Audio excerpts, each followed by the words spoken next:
Thanks, Claudia. Yeah. Hi, everyone. I have a couple of chairs over here. I know it's the front row, and that is scary. We'll get through this together. And there's one here, and we can grab more chairs that are back behind that curtain. All right, let's get started. First of all, thank you for your grace. I didn't make it out to you in February, and I'm sorry. You didn't want to see my gory red eye anyways, I promise you. It's terrible. Thank you, Dr. Ray. Thank you, team from the ER, for taking care of me. That is never, caregivers do not like going to the ER. The ER is amazing. We do not like going to the ER.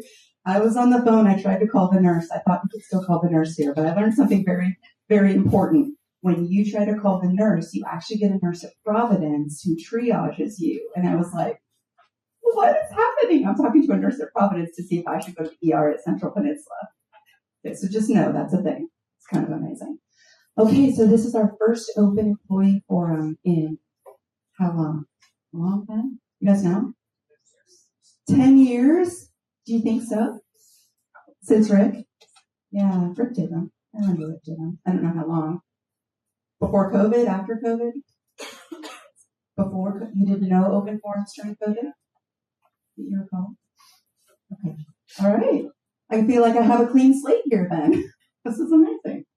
Well, first of all, I want to introduce myself. You could, what's our code word? Bananas? Okay, bananas. Every now and then. So here's our agenda for today. I'm going to do an introduction. Some of you know me. Some of you knew me when I worked here in 2002 through 2017. Some of you don't. So this could be your first introduction to me. And some of you who know me might learn a few extra things about me today. I hope that you will. We're going to talk about what I see walking into this role on January 2nd. Kind of what I see, the lay of the land. I want to share that with you. And I want to tell you some of the things that are on the horizon for us. So there's some positive things, and there's going to be some challenging things that are going to be happening. And we're going to get through them together. I'm going to talk about focus areas. So we'll talk about what are all the things, strategic alignment, what are all the things that inform us as leaders, what are important, like our decision-making tools, our data. And then we'll talk about the focus areas that I'd really like us to be working on. And I have a senior leader who's the executive sponsor of each of those focus areas. And then we'll wrap it up with questions that you all have for me. Anything. You can ask me anything. Okay, bananas. This one has a lot of, you're just going to have to keep clicking that button. Bananas, bananas, bananas, bananas. And then eventually you're going to get all the way down here and there'll be a picture of me. So keep on clicking through. Okay, so I arrived at the Kenai Airport December 31st of 1979. To do the math, I was 4. Do the math. 50-something right now. My parents told me it was 20 below when they arrived at the Kenai Airport. I checked, and it was 11 below. They were wrong. So the internet says it was 11 below. So it was 20. South Central Air, does anyone remember? Scare Air. There were holes in the fuselage. Is that possible? How do airplanes even fly when you can see through? And I was a little kid and I could see through the hole in the fuselage, but it made it here. Here we are. Scare Air. Love it. This is me. This is on Captain Cook Beach, North Kenai. We used to go there every 4th of July. Have an awesome time. Still love it out there, actually. 1981, though, was my first introduction to Central Peninsula Hospital. My first introduction. I broke my wrist. My brother was chasing me through the woods. I was running, terrified of him, and I tripped over a log, and I put my hand down to protect, myself, and I broke my wrist. And I came here. And I'm a hard stick. It was unfortunate. I just think I screamed. I was terrified that I would have to spend the nights and be all alone, and my parents would be sent home, and I would have to stay in the hospital alone. And it was unrealistic, but again, I was 6 years old. So my second introduction, I had a tonsillectomy with Dr. Zero. I was in the 4th grade, and my teacher, Mr. Bricky from Sterling Elementary. Does anyone know Mr. Bricky? Remember Mr. Bricky? Do you remember how he had all the science stuff in his room? Like jars of like hearts and brains and stuff? Yes. I gave him my tonsils in a jar of formaldehyde because the doctor sent me home with 2 little brains. And I don't know what he did with my little tonsils, but he has my tonsils if he's still around. Thank you, Mr. Brady. I appreciate that. In 2002, I gave birth to my son here in Old OB Wing, which is now Extended Care Unit. And I was so attached to my OB nurse. When she went off shift, like I didn't think that was a thing. Like I thought you got your person, they stayed with you the whole time you were here, and that did not happen. So when my OB nurse left, I was just bereft. I didn't think that anyone else could possibly take care of me and my son after that. So, like, oh man, you get really connected to your OB nurse that labors with you. But all was well. He survived. Later that same summer, actually, my son was born at the end of April. My mom was diagnosed with MS. So she was like really sick in the labor room with me, and we did not know why she was so sick. And she later was diagnosed with MS at this hospital. So she was here for a while, feeling pretty sick. And then later that same year, in October, I took my first job here. So I was in public accounting at the time. I worked out at a local accounting company, and I got a call from, actually it was the finance director, Craig Chapman at the borough, who knew the CEO and the CFO here, and they were looking for an accountant. And they called me at work, and I was so embarrassed because I was receiving a call from an employer, at my employer. Anyways, I took the job, and I never knew that accounting and finance could bring me to my purpose. And my purpose was healthcare. My purpose was working in healthcare, and I didn't know it. I stumbled into it. It's pretty amazing. Very grateful for that phone call. In 2006, this hospital went on a Plaintree journey. And I was so excited about it. Bonnie Nichols talked me into this. She was like, you gotta be a Plaintree facilitator. And I was like, what is that? I can't talk in front of people. I don't want to be up in front of everybody saying things. And, but I did it anyway. So I do scary things, and it just gets you to the next step, right? So I became a Plaintree facilitator, and I did that until I left in 2017. And it was amazing. I got to meet every new employee that would come in on my shift. Anyways, I didn't do all of them. I did a couple a month, but I got to meet every new employee because we put them all through the Plaintree retreats. It was amazing. Amazing. And then in 2012 and 13, this was a byproduct of a speaker that the hospital leadership brought here to talk to all of us. His name is Joe Tai. Does anyone remember Joe Tai? Pickle challenge. Remember that? Putting money in the pickle jar if you did or said or acted in a way that wasn't congruent with our hospital values. Well, there was one thing that Joe Tai said that really kind of hit me in my core, and that was that if you still had debt and you were living paycheck to paycheck, that you really need to read this book. It's a book by Dave Ramsey. And it's called The Total Money Makeover. And I wrote it down the first time he came, and I never bought the book. I went home and I forgot about it. At the time, it seemed like a great thing, and on I went. And he came back a year later, and he said it again. And I was like, oh, I was going to buy the book. So that time I bought the book. And I had $37,000 of debt. I was 10 years out of college. I was still paying all my student loans. I had credit cards. I had car debt, all sorts of things. And I was living paycheck to paycheck, single mom, kiddo. And I was mad at myself. At this point, I was emotionally connected. I was mad at myself.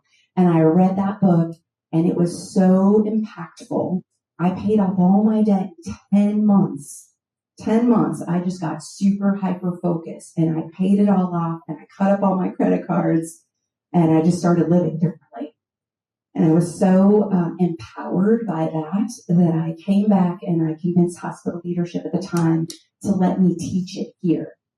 So I went to Nashville and I became an instructor, a workplace instructor for Financial Peace University, and I began teaching it here. And that was in 2000, I think it was in 12 to 13. We did it for a couple of years. I think we put over 138 staff members through Financial Peace University. and their family members too.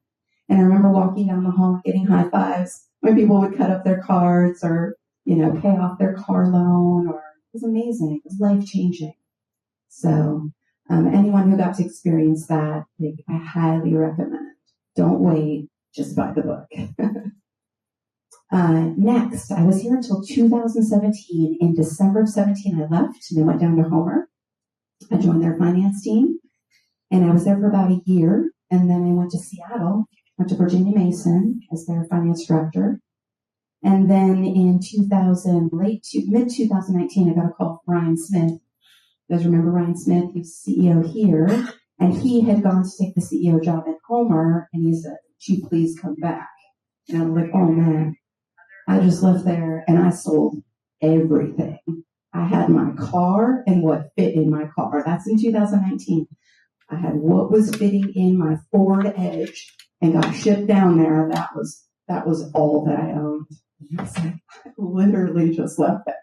It's going to take a lot to get me to come back.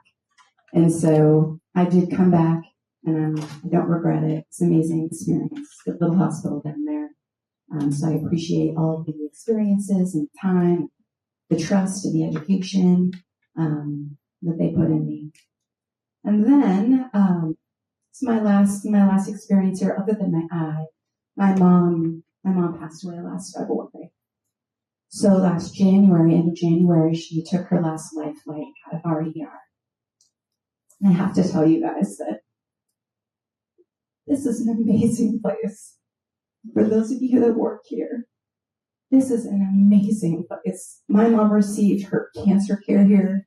She received her dialysis right back here behind the street. In her last couple of years of life, she was in our ER more times than I can count on both of my hands. And without exception, she was treated with the most compassionate, amazing care, because that's who we are. This is a community and a family, and we're taking care of our community and our family here. And that's what's so amazing about this hospital. You will not get it. You won't get it anywhere else. She could never be kept here overnight because her kidneys, she needed dialysis. And so I knew every time she came to the ER that it was serious, that I was driving to Anchorage, and that was fine.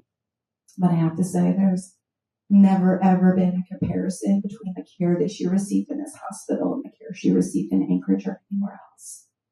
And that is amazing. So I appreciate all of you. And it takes every single one of you to make work what happens in this hospital. And it doesn't matter if you're a caregiver by the bed, or if you're cleaning, or if you're working on billing. It doesn't matter, because it takes all of us. We're all part of this ecosystem that makes this a wonderful place to work. And I'm so grateful. So after my mom passed last February, I actually got engaged in May. And my fiance lives in Sterling, where I grew up. And I decided there was a CFO position that was open. And it was time. It was time for me to come home.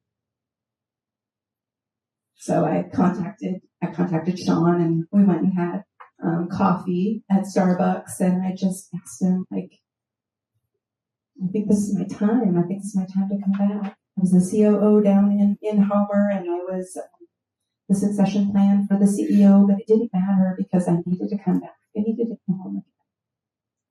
And so he was delighted. Couldn't believe that I was ready to come back. And who was it? Was it Phil? Phil Sanders?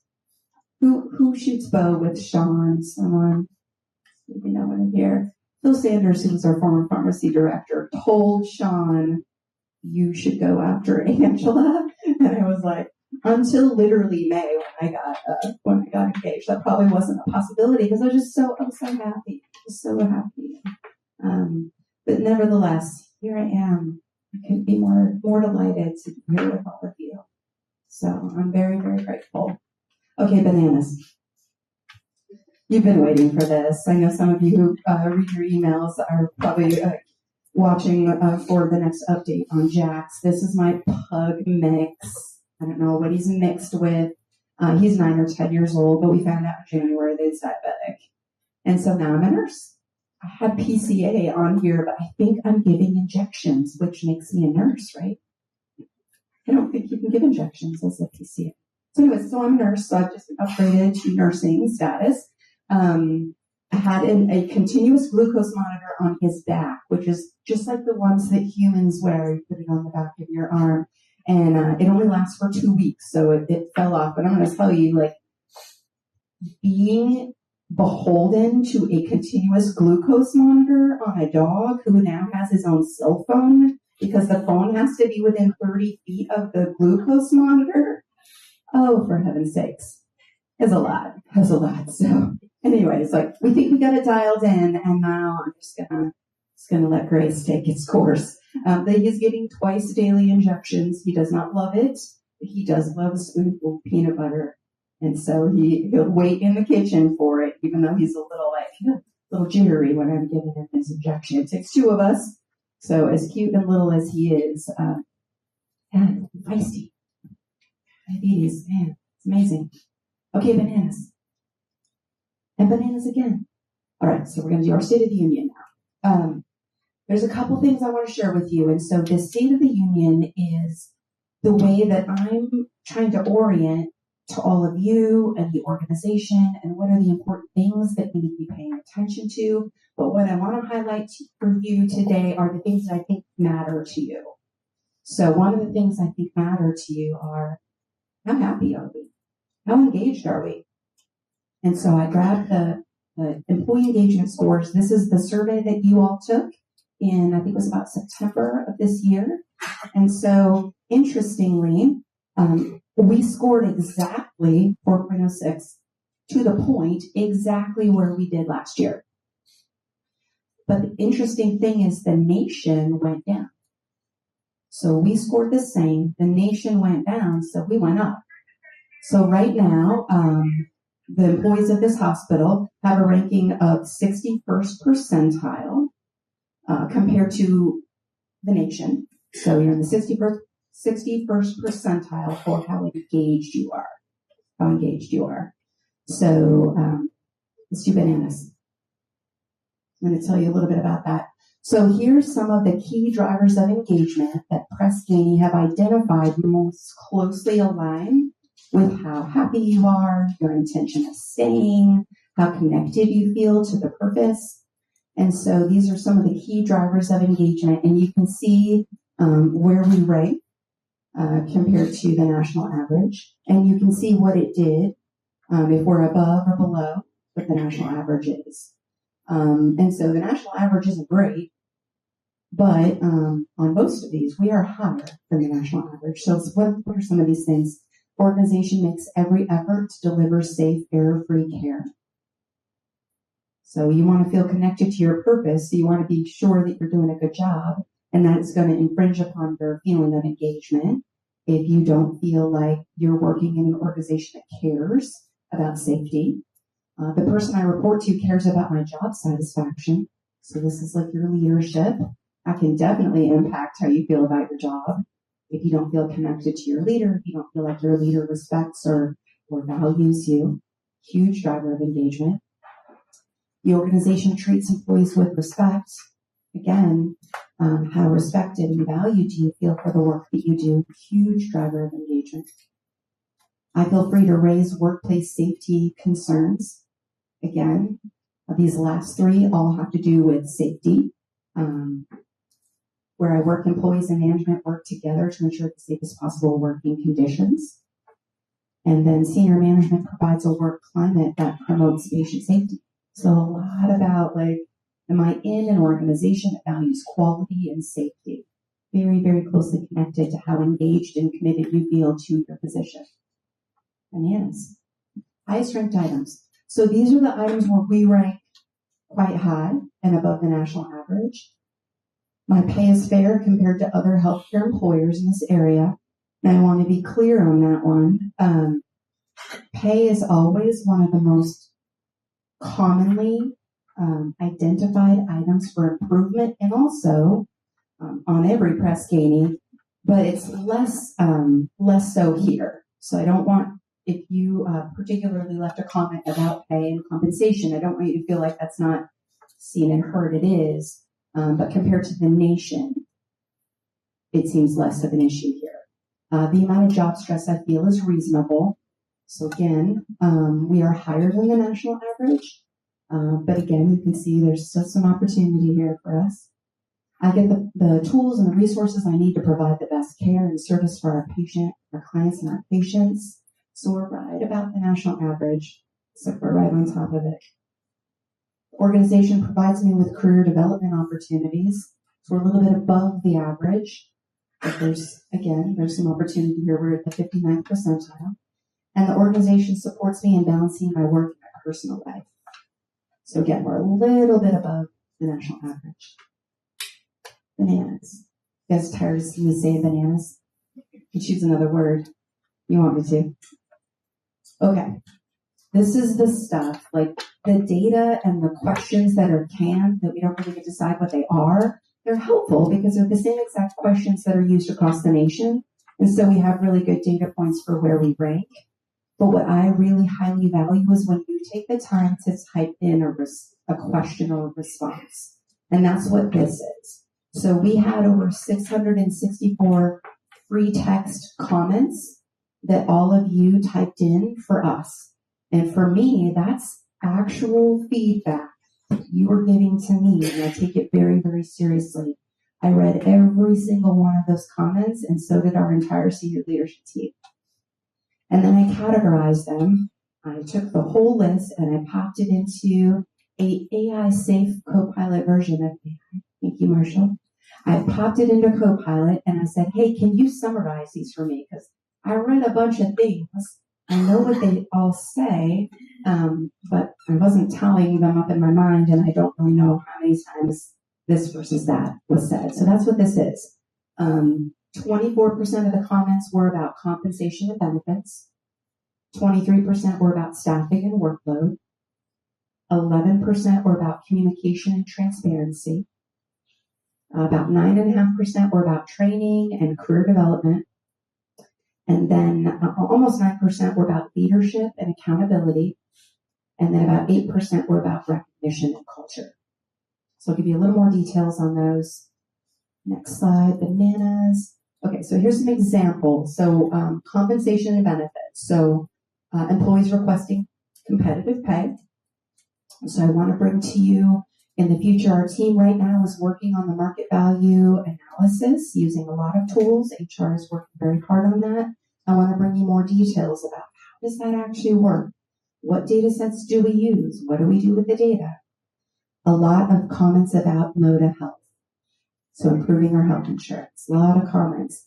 I need more data. And I will tell you this though, we did go out in a request for proposals, an RFP in December.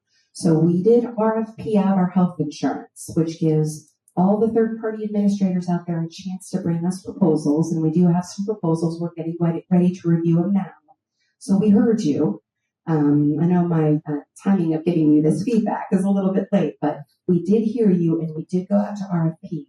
And we will now have to look at, okay, what are the offerings? What do they cost? Is it going to save you money? But I think there's more data for us to obtain from you. Because part of the comments just said, I hate Moda. But I don't know what that means. So we're going to need more feedback. HR is going to be working on a benefits survey to ask you for data. Is it the experience? Is it the premiums?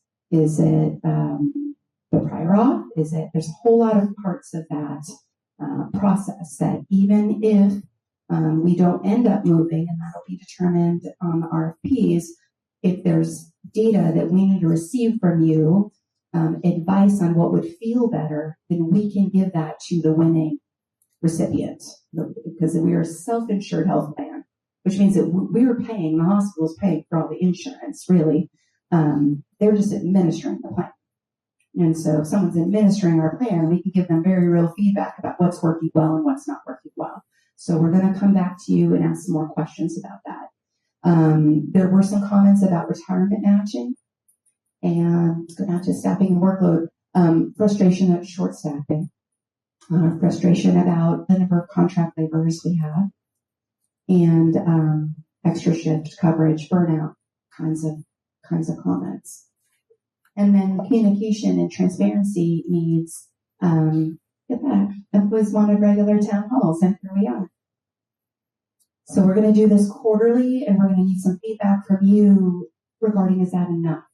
We need to do it monthly. We need to do it weekly. Like, what's the level and the cadence of communication from us so that you feel connected, you know where we're headed, you know what's most important, and we'll figure out what that is. But we need your advice and your feedback. And then clear updates. I've been starting I'm just kind of testing the waters, sending you a monthly email, but that might not be enough. Maybe it needs to be a weekly email. Things are like happening real fast around here. So I'm trying to kind of think about, do I have enough information? Is it the information that you want? You want different information. So I'm open to your feedback and your advice on my communications with you, but I want them to be good. And then consistency. So it takes consistency in communications to build trust. What's that saying? In the absence of complete information, the void gets filled with negativity. I get that right, Carl? So when I don't tell you what's happening, you're just going to fill it in. And for whatever reason, the human brain fills it in with that stuff. I do it. We all do it. It's natural. So I want to give you all the right information. And then you can ask us what you need. And we'll fill in that too. Okay, bananas. Okay, so here's some more data. And again, I want you to think about kind of the disconnect between how our patients feel about our care. 4 stars. This is publicly reported data on the CMS Care Compare website. And then this is our quality rating.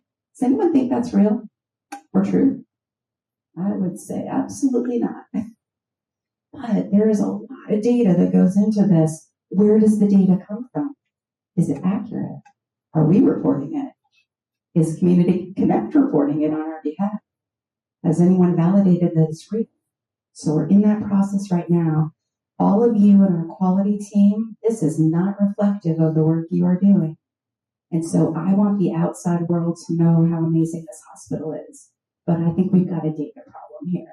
Our patients are happy. The data that we're tracking inside of the hospital is completely different than this. So we've got a data problem. This year for Heritage Place, I know that's a 5-star.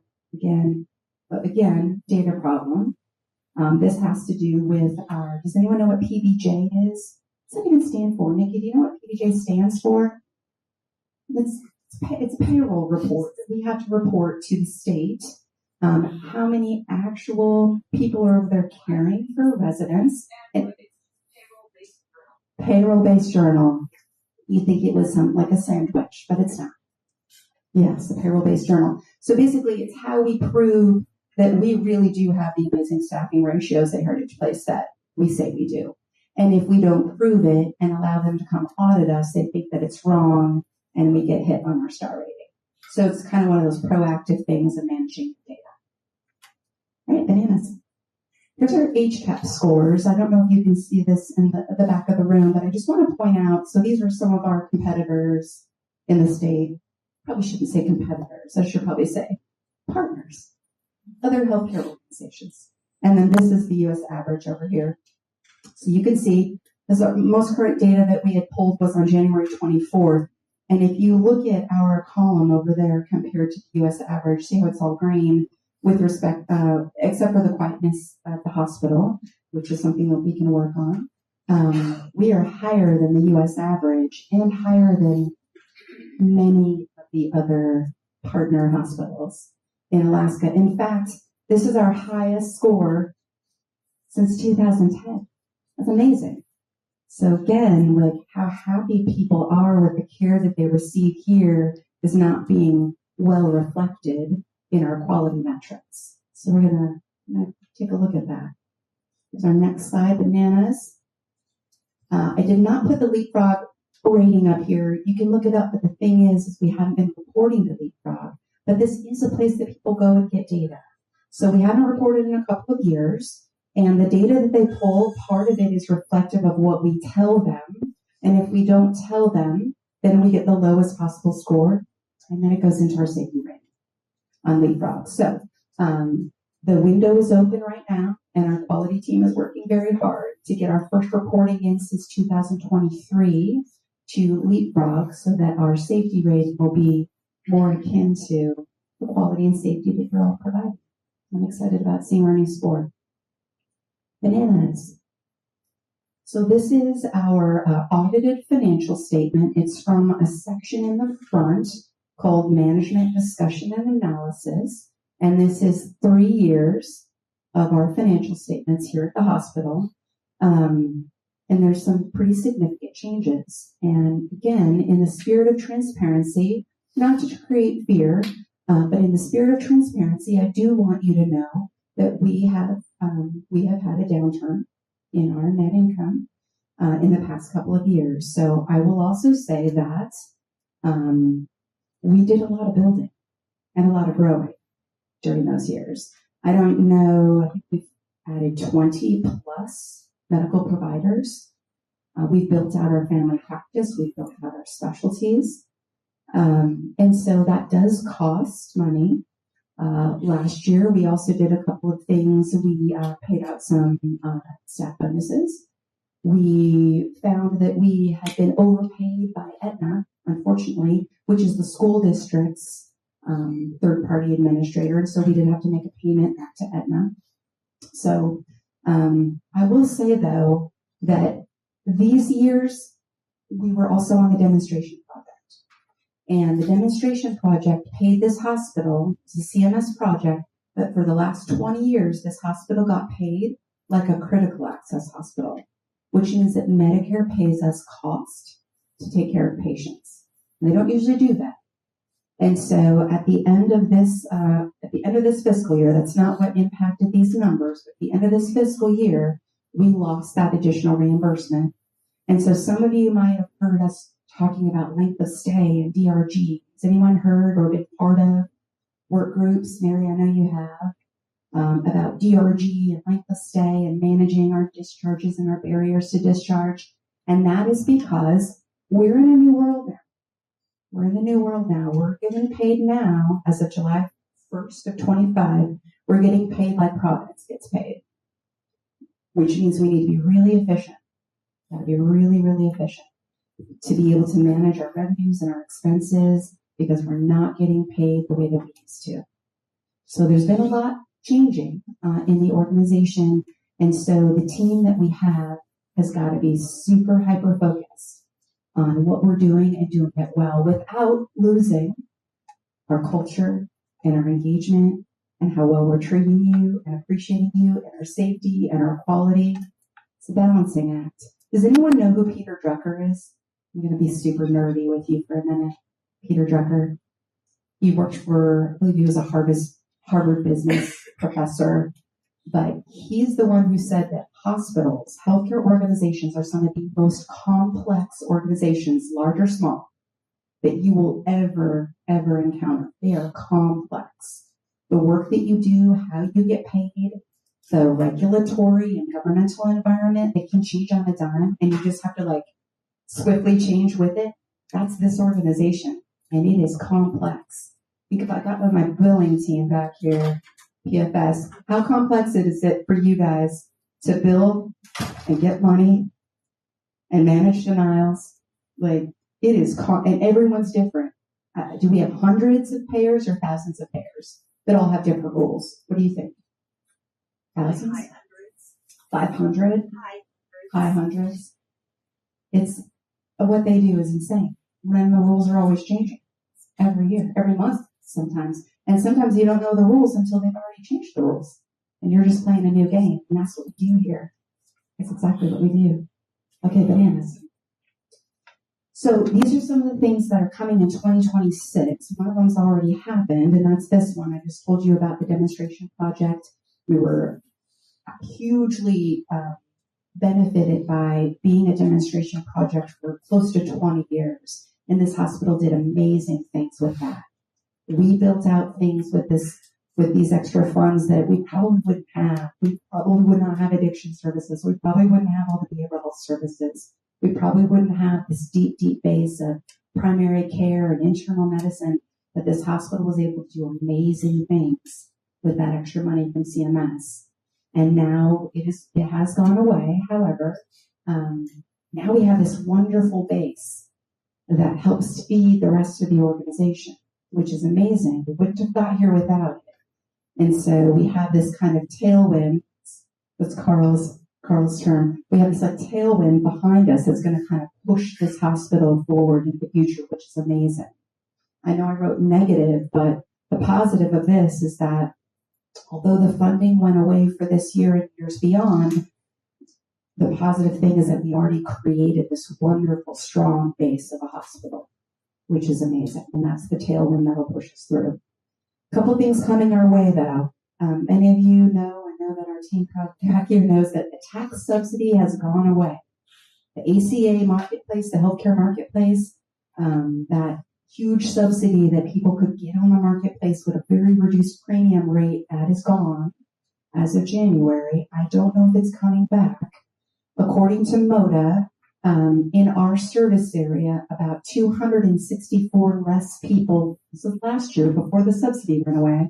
So in 2025, about 264 less beneficiaries were covered by the ACA. So is that Medicaid or did they just lose coverage? Well, we're seeing an increase in our self-pay AR, so that tells me they probably lost coverage. Now we think that's going to get worse on January 1st. We don't know yet. I don't have the numbers yet, but those tax subsidies went away. So for people that are self-employed, or perhaps their employer doesn't provide coverage, they were in the ACA marketplace and were covered, their premiums just shot through the roof, and some of them might have dropped. So we're probably going to see some more patients that are not covered.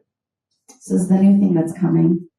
I know Medicaid has reached out to us to ask if they could help us get people enrolled again. Last year, almost, I think every single Medicaid, tell me yes or no, every Medicaid person had to be re-enrolled. Is that in 24, 25? Complete re-enrollment. And some people dropped. Like we definitely saw some people drop off of Medicaid because that's a process. That is a whole process. If you've ever applied for Medicaid, it's a big long application. What's going to happen again? And now there's new rules. So HR 1, also called the One Big Beautiful Bill Act, HR 1, has new Medicaid changes. And for individuals that are 19 to 64 years of age, they now have to, if they don't have a qualifying exception, they now have to prove that they've spent 80 hours a month doing a qualified activity. That could be working, volunteering, or training to work. But how they're going to measure that, how they're going to figure this one out, I have no idea. But I want someone sitting in this building telling me how. So we're going to try to find some space for that. So this is going to go into effect on December 31st of this year. So December 31st of this year, this new requirement for all Medicaid to again re-enroll. Now you have to re-enroll, and if you're between 19 and 64, you're not going to automatically get it based on your financial situation.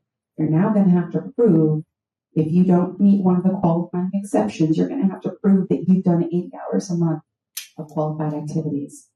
It's going to be a whole process. So, yeah. That is 2026. Oh, thank you so much.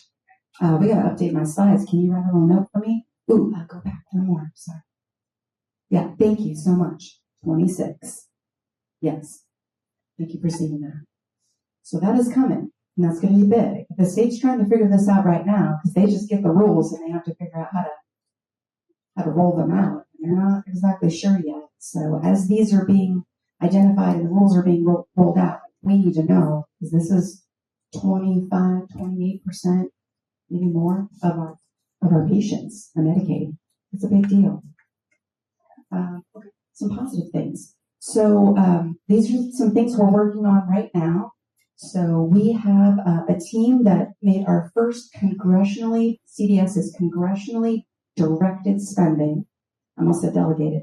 Congressionally directed spending. It's through Senator Murkowski's office. And she attaches like little earmarks for hospitals and healthcare organizations to bills when she sends them through. She does this every year. And when I was in Homer, I was able to get about $7 million in 2 different CDS requests to help that hospital with their generators, and their air handlers and some of the infrastructure needs. There's not a lot of federal money out there to fix your buildings, strangely.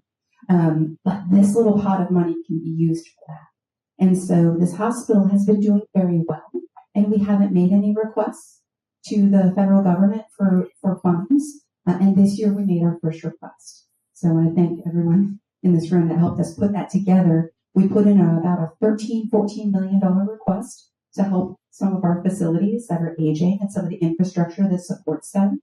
And then we'll hear back next year if we got that. So come on, Central Penn, we can do this. And then what's going on right now, I think is it tomorrow, Carl? What's the deadline? Wednesday. Okay. So on Wednesday, we have to put in a letter of interest if we want to apply for rural health transformation funds. So have you guys heard about the money that the state received, $272 million for rural health transformation funds? And this money was meant to help hospitals and healthcare organizations that are going to be impacted by this. It's meant to help. So in H.R. 1, in that bill, there were a bunch of cuts. But then there was this, like, we'll give you some money to do transformational things. It hasn't rolled out quite the way we were hoping. We were hoping that it would look a little bit more like this, that they would just give us extra money to take care of patients in the amazing way we already know how. That isn't how it rolled out. Instead, they want us to prove that we can do it differently and more innovatively and more transformatively. And so we've been working for several weeks, 2 months now, actually, peeling through all of the requests for equipment and capital and infrastructure and programming to figure out how can we package something that meets all of the state's initiatives and get more money infused into this hospital. And we're working with a grant writer from the Alaska Municipal League, and they are going to be sending us today their first draft, and then we'll be taking a look at it, sending it back to them tomorrow, and then on Wednesday they're going to put in our letter of intent. If the state likes it, they will give us an invitation to come and apply for grant funds to do some of the things on that list. So, give you more information about that when we know more. Okay, bananas. So let's talk about alignment. This is tiny, and don't feel like you have to read it in the back of the room because you don't. I think what I just wanted to demonstrate is that there is a lot of sources of data that inform leadership, what needs to get our attention and what we should be looking at. And I asked this leadership team, and I'm sure they probably hate me now, I asked them to take a binder like this big home in the first few weeks of me starting in this role, and I asked them to read all of these documents, all of the documents that inform us as to what does this community need, what does this hospital need, what is important to this board. And so we have a lot of different things that we're trying to like meld and mesh together so that we're not just all over the place doing a whole bunch of things that don't make sense.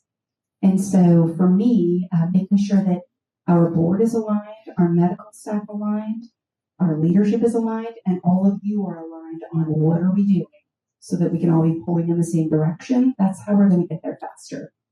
So we've looked at our strategic plan. We've looked at all the capital requests that have come in. We've looked at our facility needs assessment. That was done last year.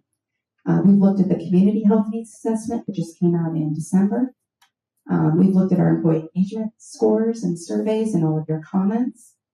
And we were trying to align them with these Rural Health Transformation Fund monies and the congressionally directed spending monies. That's a lot of different things to try to like meld together and draw lines between. Bananas. Bananas again. Okay, one more time. Yep. Okay, so that is the task. That is the task before us, is align, figure out what we're doing, and tell all of you so that you can help us. All right, bananas again. So it's like an atom. Who said that? It does look like an atom, which is very powerful. Yeah.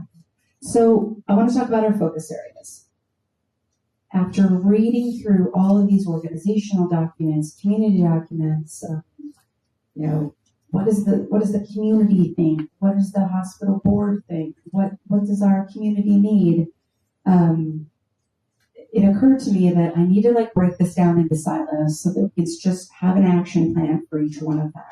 And these were the focus areas that I felt most perfectly collected the thoughts and ideas in each of these areas. So we are now going to be working on these focus areas to have work groups and figure out, okay, how do we get at this? How do we drive down to that?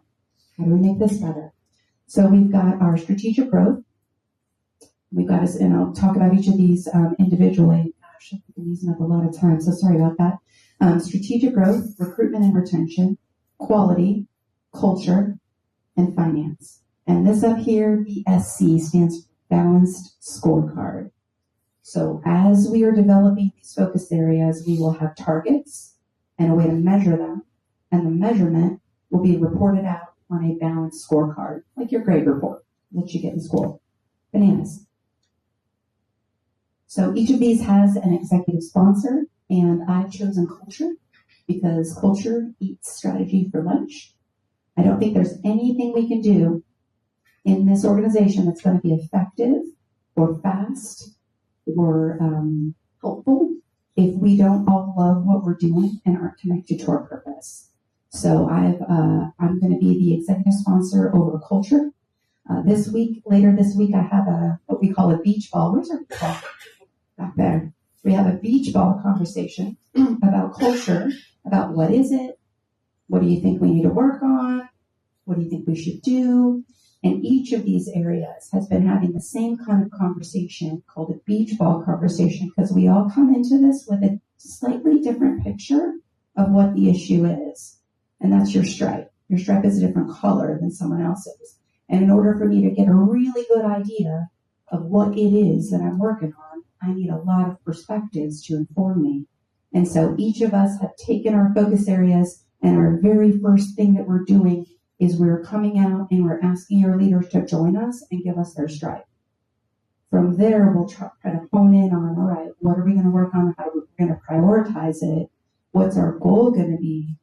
And then how are we going to get there? And now that'll be our work groups. We'll actually dig down into the different areas. But just some of the examples of culture. We want to do a better job of telling you about the CPH way. Compassionate, personalized healthcare. Have we done that? Do you know what it is? How do we connect that with the Plaintree philosophy? So we need to work on that. Communication and transparency. Already working on it. We're here. Already working on communication and transparency, but I know that is a process, and I know I need more feedback and more advice from you as to the cadence and the style. And so we're going to be working on that, leaning heavily on Daniel and his team over there in marketing. Employee recognition. Are we excited and happy about the way that we are valued in the organization? Is it enough? Do we like bonus leave? I have lots of questions for you. Press gaining engagement. I already showed you what that is. That's a great tool for me to measure how we're doing.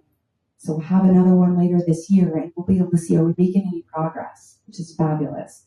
And then formalized leadership development. This was, again, something that I saw in your comments, like my leader needs more training. And the leaders told us too, we need more training. Tell us how to do this thing. This is important work that we're doing. And so we have our first leadership development training for the whole leadership group, not just the directors. And I heard it's up to almost 90 people. It's a lot of leaders in this organization. Almost 90 people will be going on site with me next week. Is it next week or the week after? Next week. For a whole day. So thank you in advance for allowing me to borrow your leaders. And we'll be doing that this quarterly. Bananas. Quality. So our quality leader is Denise Plano. Thank you, Denise. And Denise, is your beach ball conversation this week? Did you already have yours? On Friday. Okay. I think she's like plying people with treats, if I'm not mistaken. I love it.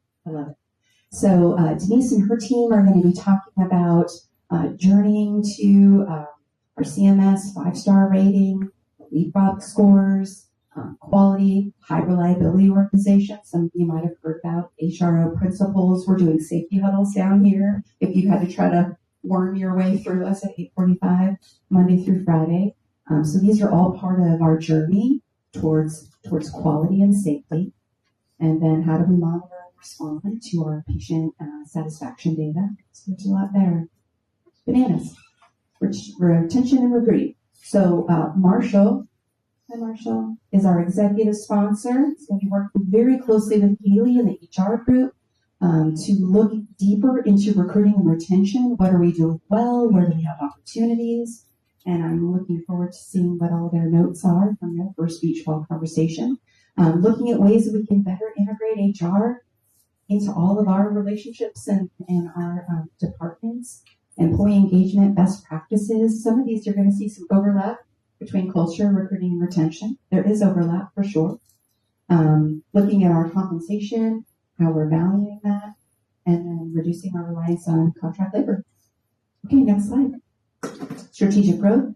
Carl Hertz, our COO here. Carl is our executive sponsor for strategic growth, and strategic growth is a lot of things. So bear with us. But strategy and growth and operations, where we're going to be spending our money, our facility master plans, rural health transformation, which will be some new stuff and some old stuff.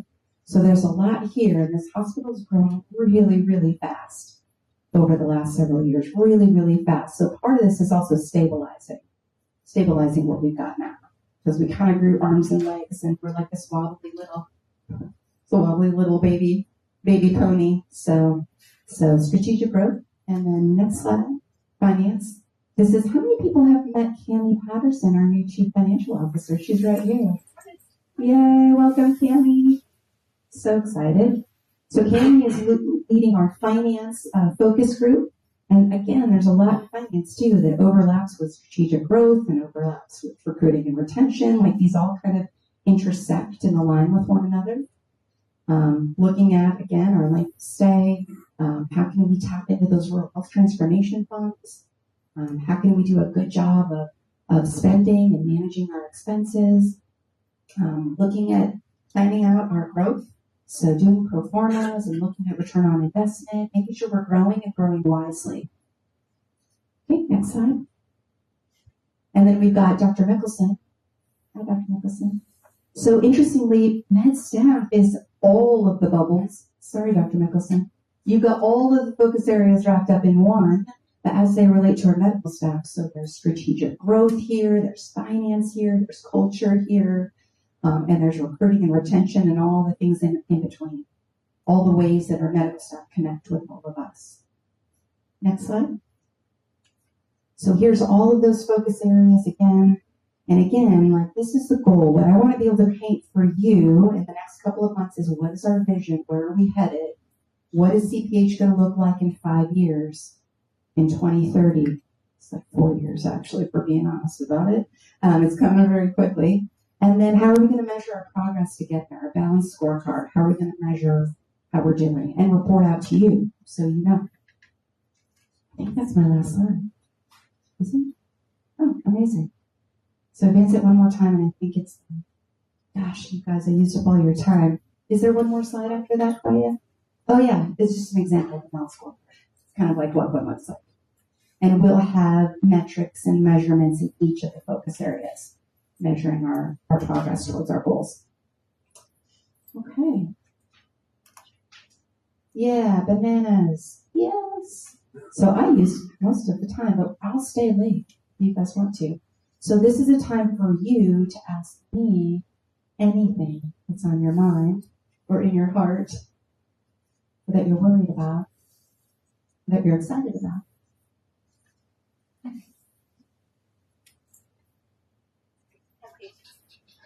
Yeah, we got patients coming in. Totally support you. Thank you. Angela, you mentioned financial university years ago. I want to tell you that was the most impactful thing that happened to me working at this hospital for 23 years. Was Financial Peace University with my family. And yep, I did like you and got out of it. I'm not pulling back. Thank you for sharing that, Faye.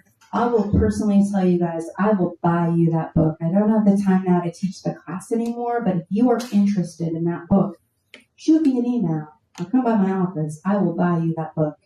It's transformative. I think that it's tough to live out there. It's expensive. Utilities are going up, food continues to go up, who knows what's going to happen to gas right now. And to be able to say, like, I have enough cushion, I can ride out these tough times, I'm not living under the weight of debt, it's transformative. And I'm never going back either. Yeah, I'll buy you that book. Come and see me. In fact, I'll just buy some and have them in my office so you can come and take them. Amazing. Questions? Comments?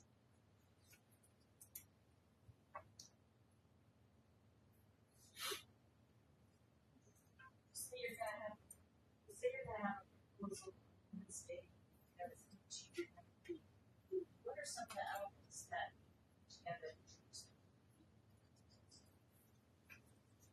For rural health, Mary asked, on Wednesday we'll be sending in a letter of intent. What are some of the things that are on it that we expect to be on it? There's some capital on it, so some pieces of equipment. We're hoping to get our mobile crisis team up to 24/7, so we've got an ask for that. We've got an ask for some help recruiting some specialties, so urology, ENT, dermatology. So we've asked for some help with that. Help me out, Carl. What are some other things that are on our rural health transformation ask right now? Lots of IT infrastructure. They really want us to transform the way people access healthcare across rural communities. But to do that, you got to build up the server capacity, the different platforms to allow patients to self-register, to find their own appointment times with family medicine, internal medicine, all those kind of things. So a lot of kind of backbone structural stuff. There's not a lot of flashy stuff. It's like behind the scenes things that'll prepare us for the next 4 years of applications. Yeah, that's a good point. So there's also a bunch of workforce stuff on that. So some consulting and workforce pipeline kind of stuff. Like how do we get out of this situation we're in right now where we have a lot of contractors because we can't find employees? Do we train them? Do we find pipelines to them? So we're going to try to get our arms around that. So we've got some money in there for consulting. This is as Carl said, this is a 5-year opportunity, and this is only year 1. And every year that you put in your application, you have 2 years to spend the money. But unfortunately, this money is already in October. It'll be a year old. So we had to kind of come up with some things that we definitely could do in a year. Because by the time we apply for the grant and we get told if we got the money, there's only going to be a year to spend it. So this first year is backbone stuff, as Carl said. Consulting, maybe some equipment purchases. We do have a couple of renovations on there. We don't know how those are going to be treated because the state has its own rules that the federal government has placed upon the monies that they can't spend it for certain things. So you can't buy real estate, you can't buy buildings, you can't build new buildings or add square footage. So there's a lot of strings attached to it that we hoped weren't attached to it, but we're going to do the best that we can to get as much as we can to support our current operations, perhaps expansion, perhaps just stabilizing what we have. Can you guys think of any other important things on there? It's probably the key. A lot of workforce, some AI. Yeah. Good question. Anything else? Yeah. On your request for a proposal for the medical stuff, because VOTA is there any way you can put it like further years out for this? People didn't like about VOTA, should we go run those problems? Thank you, Kenneth. Hopefully you guys heard that. More feelers. I think our HR team was going to put together a survey so we can get more data from you. Exactly what is it? Because I'm interested. I need to know. Is it the cost of the premiums and the deductibles? Is it the experience with customer service? Is it medical policy? Is it their prior auth process? Like I need to know more about it because you hear I don't like VOTA, and that could mean a million different things. And if we could get them to make it a better experience, it's our plan, and we're the ones who choose how much the hospital is subsidizing, what the copay that, So there's a lot of questions that I have. Yeah, Brenda. With VOTA, since we're self-insured, isn't possibly the one kind of making them so a lot of people hate VOTA, but dictated the rules? That's a good question. So Brenda's question was, it's a hospital-funded and self-insured program, so don't we make the rules? Well, partially. We do set the co-pays. We help set the premiums. They advise us. We don't set the medical policy. So we can sometimes override it, but we don't set a medical policy because we don't administer the plan. So they administer it with our rules. So we set what the levels are, and what percentage employees pay, and what percentage the hospital pays, and where we prefer that people go. But they have all the infrastructure. They have the agreements with the different hospitals. They have the agreements with providers, and they do the medical policy. But there's influence. If they want us to be one of their customers, we have influence as to how they administer our plan. At the hospital, you guys set the deductibles and all of that stuff. Yes, that is correct. Yeah. Good question. Other questions? Daniel. Just in the small circles that I travel around, and because I'm living through it right now, I know in the past there have been questions around the hospital possibly providing childcare, because that's one of the things that nationally and everywhere it's extraordinarily expensive right now. I understand that there are a lot of restrictions, but I don't know if you could just speak to why that may or may not be able to happen, and when, and if not, or anything like that. Yeah, I'm happy to speak to childcare. It hasn't been on my radar yet. Again, I'm only 2 months into this new role. I will say that I did use grant monies when I was in Homer to create a hospital daycare, and they just opened it in October, just a few months after I left. It took almost 2 years to get it off the ground. So you're right. It's a pretty huge lift. There's lots and lots of rules that the state has. There's lots of rules for the caretakers and the education they have to have. There's a lot of rules for the building. There's a lot of rules for square footage per kiddo, and how big the playground has to be. So it is a lot. I think under the right environment and with the right funding, it is something that we could look into. I would do it very thoughtfully.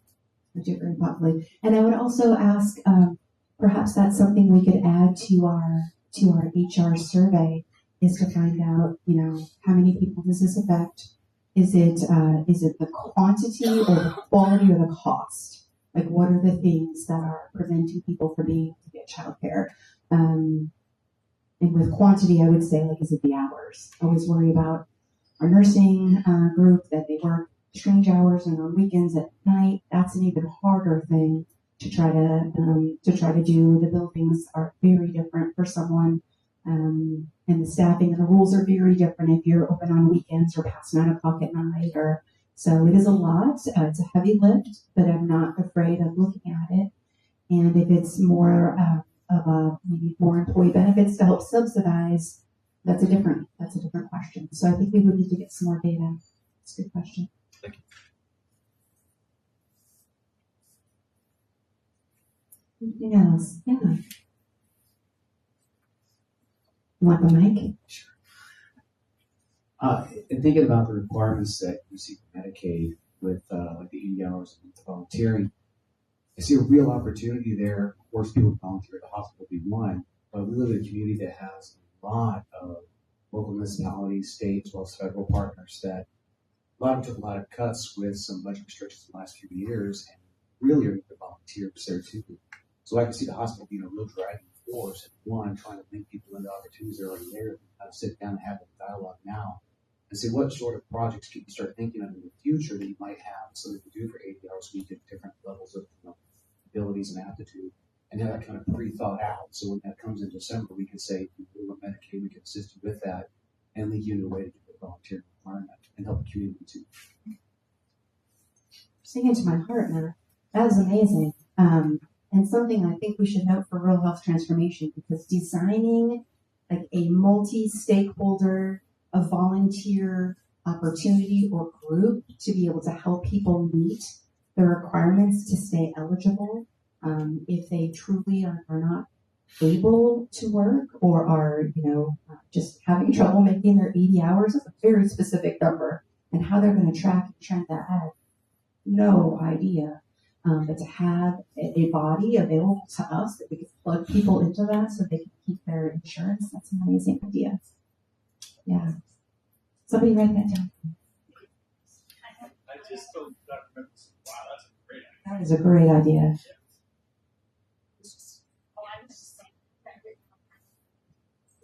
Sign your health invoice proposal? Yeah, I love it.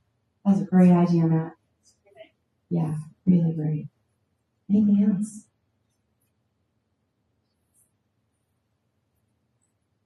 So I appreciate the information about the restrictions from the federal, because we're in the family practice in the Beakley building, and so knowing that there's restrictions on what you can do with the money as far as building, and that's appreciated. So is there any discussion about new building in the future, or is that be pushed out a little?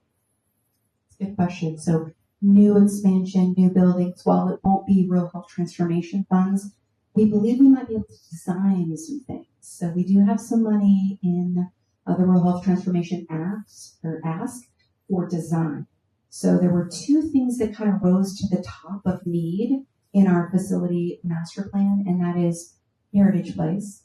So a new long-term care facility. That building was old when we bought it in 2006, and it's still old, and it has a lot of needs. And the other thing is more inpatient beds. So we are frequently marching right up against our number of inpatient beds, and we're well knows.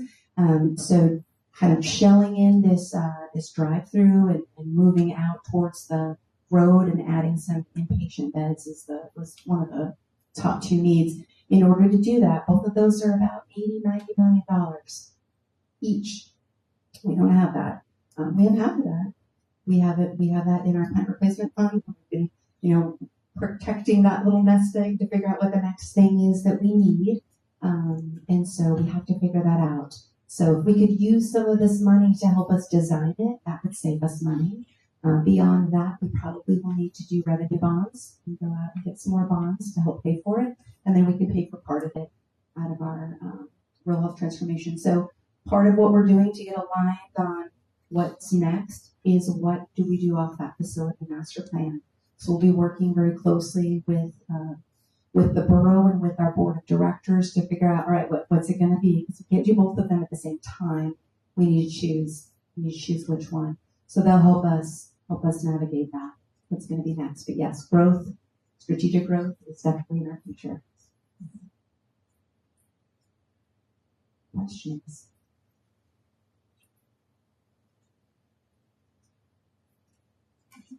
Have you thought about adding ophthalmologists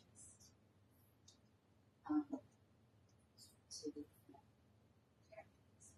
Tell me your thoughts on ophthalmology. I will say I have not. And it's generally not a medical specialty that I've seen associated with hospitals, but it is in, like Knightsey has ophthalmology, right? So tell me your thoughts. I'm hearing that there's not enough capacity. Well, there's only one ophthalmologist, and the doctor's Tango. And you balance those and that's treated in insurance as prime contracts preferred. And so I was just wondering, if you were ever thinking about that. So eye surgery specifically, as opposed to like getting my contacts or. But eye care, because anytime you have a medical problem, the ophthalmologist preferred over just optometrist. Got it. Okay. It's on my eyes. It's on my mind now. I would be interested in how to get data surrounding that. So we need to kind of think through ophthalmology versus optometry and figure out where's our data set, where's our zip code going, and we do have access to a database. If someone could help me mastermind how to get CPT codes for what they do, then we can look in we have a statewide database available to us, and we can look in a certain CPT code or range of CPT codes, and we can figure out exactly where people with a home zip code in our service area are receiving their ophthalmology care. So if someone could help me with CPT codes, we could figure out if people are leaving the service area. And that would give us an idea of market share and amount of people. And, you know, is there a need that would support ophthalmology? Good question. The others.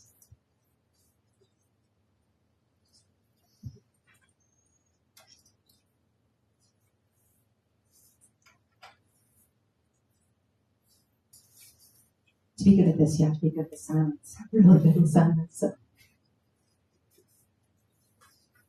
I know it's hard. Most people are not going to raise their hand, and everybody's going to totally get that. But if you have a burning question and you didn't feel comfortable asking it out loud today, ask it in an email. Okay? Just reach out to me, and I'll get you an answer. You're so welcome. Thank you for coming. I appreciate all of you. I'll see you at the next forum or in the hallway. Take care, everyone. Have a good day.